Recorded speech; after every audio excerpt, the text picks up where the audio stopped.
The Invisible Man by H.G. Wells. Chapter 1. The Strange Man's Arrival. The stranger came early in February.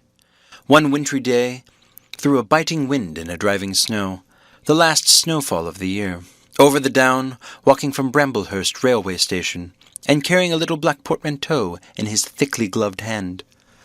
He was wrapped up from head to foot, and the brim of his soft felt hat hid every inch of his face but the shiny tip of his nose. The snow had piled itself against his shoulders and chest, and added a white crest to the burden he carried. He staggered into the coach and horses, more dead than alive, and flung his portmanteau down. "A fire!" he cried. "In the name of human charity, a room and a fire!" He stamped and shook the snow from off himself in the bar, and followed Mrs. Hall to her guest parlour to strike his bargain. And with that much introduction, that and a couple of sovereigns flung upon the table, he took up his quarters in the inn. Mrs. Hall lit the fire and left him there while she went to prepare him a meal with her own hands. A guest to stop at Epping in the winter-time was an unheard-of piece of luck, let alone a guest who was no haggler, and she resolved herself to show herself worthy of her good fortune. As soon as the bacon was well under way, and Milly, her lymphatic aid, had been brisked up a bit by a few deftly chosen expressions of contempt, she carried the cloth, plates, and glasses into the parlour, and began to lay them with the utmost eclat. Although the fire was burning up briskly, she was surprised to see that her visitor still wore his hat and coat. Standing with his back to her, and staring out of the window at the falling snow in the yard, his gloved hands were clasped behind him, and he seemed to be lost in thought. She noticed that the melting snow that still sprinkled his shoulders dripped upon her. "Can I take your hat and coat, sir?" she said, "and give 'em a good dry in the kitchen?" "No," he said without turning. She was not sure she had heard him, and was about to repeat her question. He turned his head and looked at her over his shoulder.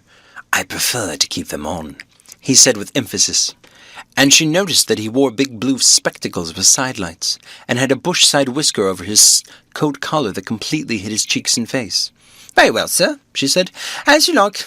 In a bit the room will be warmer." He made no answer, and had turned his face away from her again, and Mrs. Hall, feeling that her conversational advances were ill-timed, laid the rest of the table things in a quick staccato and whisked out of the room. When she returned, he was still standing there, like a man of stone, his back hunched, his collar turned up, his dripping hat-brim turned down, hiding his face and ears completely. She put down the eggs and bacon with consistency, and called rather than said to him, "Your lunch is served, sir." "Thank you," he said at the same time, and did not stir until she was closing the door. Then he swung around and approached the table with a certain eager quickness. As she went behind the bar to the kitchen, she heard a sound repeated at regular intervals. Chirk, chirk, chirk, it went, the sound of a spoon being rapidly whisked around a basin. "That girl," she said. "There, I clean forgot. It's her being so long." And while she herself finished mixing the mustard, she gave Milly a few verbal stabs for her excessive slowness. She had cooked the ham and eggs, laid the table, and done everything, while Milly, help indeed, had only succeeded in delaying the mustard, and him a new guest and wanting to stay. Then she filled the mustard pot, and, putting it with a certain stateliness upon a gold and black tea-tray, carried it into the parlour. She rapped and entered promptly. As she did so, her visitor moved quickly, so that she got but a glimpse of the white object disappearing behind the table. It would seem he was picking something from the floor. She rapped down the mustard pot on the table, and then she noticed the overcoat and hat had been taken off and put over a chair in front of the fire, and a pair of wet boots threatened to rust to her steel fender. She went to these things resolutely. "I suppose I may have to try them now," she said in a voice that brooked no denial. "Leave the hat," said her visitor in a muffled voice, and turning she saw he had raised his head and was sitting and looking at her. For a moment she stood gaping at him, too surprised to speak. He held a white cloth. It was a serviette he had brought with him, over the lower part of his face, so that his mouth and jaws were completely hidden. And that was the reason of his muffled voice. But it was not that which startled Mrs. Hall. It was the fact that all his forehead above the blue glasses were covered by a white bandage, and that another covered his ears, leaving not a scrap of his face exposed, excepting only his pink, peaked nose. It was bright, pink and shiny, just as it had been at first. He wore a dark brown velvet jacket, with a high black linen-lined collar turned up about his neck. The thick black hair escaping as it could below and between the crossed bandages, projecting in curious tails and horns, giving him the strangest appearance conceivable. This muffled and bandaged head was so unlike what she had anticipated, that for a moment she was rigid. He did not remove the serviette, but remained holding it, as she saw now, with a brown-gloved hand, and regarding her with his inscrutable blue glasses. "Leave the hat," he said, speaking very distinctly through the white cloth. Her nerves began to recover from the shock they had received. She placed the chair again by the fire. "I didn't know, sir," she began, "that—" and she stopped embarrassed. "Thank you," he said dryly, glancing from her to the door, then at her again. "I'll have them nicely dried, sir, at once," she said, and carried his clothes out of the room. She glanced at his white-swathed head and blue goggles again as she was going out of the door, but his napkin was still in front of his face. She shivered a little as she closed the door behind her, and her face was eloquent of her surprise and perplexity. "I never," she whispered.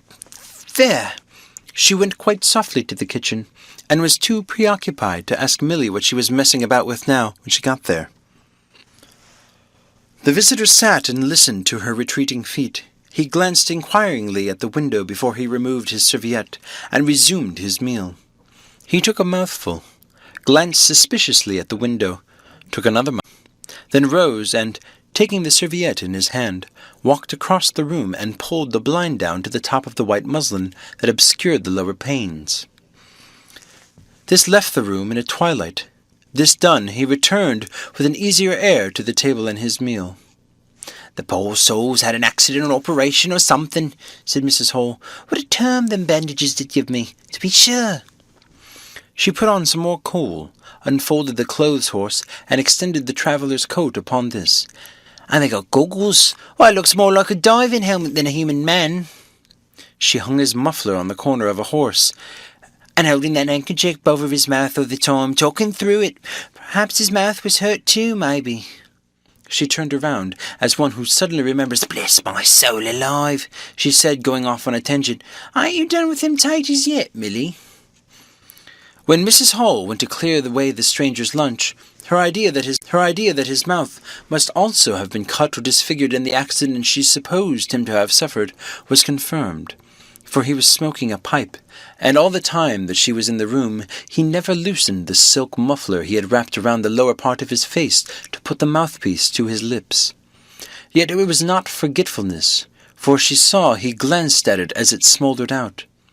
He sat in the corner with his back to the window blind and spoke now, having eaten and drunk and being comfortably warmed through, with less aggressive brevity than before.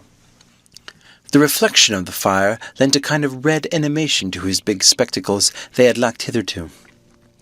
"I have some luggage," he said, "at Bramblehurst Station." And he asked her how he could have sent it. He bowed his bandaged head quite politely in acknowledgment of her explanation. "Tomorrow," he said, "there's no speedier delivery," and seemed quite disappointed when she answered, "No." Was she quite sure? No man with a trap who would go over? Mrs. Hall, nothing loath, answered his questions and developed the conversation. "It's a steep road by the down, sir," she said in answer to the question about the trap, and then, snatching at an opening, said, "It was their carriage that was upsettled a year ago and more. A gentleman killed beside his coachman. Accidents, sir, happen in a moment, don't they?" But the visitor was not to be drawn in so easily. "They do," he said through his muffler, eyeing her quietly through his impenetrable glasses. "But they take long enough to get well, don't they? There's my sister's son, Tom, just cut off his arm with his scythe. Tumbled into it on the hayfield, and bless me, he was 3 months tied up, sir. You'd hardly believe it. It's regular giving me a dread of the scythe, sir." "I can quite understand that," said the visitor. He was afraid one time that he'd have to have an operation. That bad, sir. The visitor laughed abruptly, a bark of a laugh that he seemed to bite and kill in his mouth. Was he said. He was, sir, and no laughing matter to them as had the doing for him, as I had, my sister being took up with her little ones so much. There was bandages to do, sir, bandages to undo. So if I may make so bold as to say it, sir, will you get me some matches? Said the visitor quite abruptly. My pipe is out. Mrs. Hall was pulled up suddenly. It was certainly rude of him. After telling him all she had done, she gasped at him for a moment, and remembered the 2 sovereigns. She went for the matches. Thanks, he said concisely, as she put them down, and turned his shoulder upon her, and stared out of the window again. It was altogether too discouraging. Evidently he was sensitive on the topic of operations and bandages. She did not make so bold as to say, however, after all, but his snubbing way had irritated her, and Milly had a hot time of it that afternoon. The visitor remained in the parlour until 4 o'clock, without giving the ghost of an excuse for an intrusion. For the most part he was quite still during that time. It would seem he sat in the growing darkness, smoking in the firelight, perhaps dozing. Once or twice a curious listener might have heard him at the coals, and for the space of 5 minutes he was audible pacing the room. He seemed to be talking to himself. Then the armchair creaked as he sat down again. End of Chapter 1.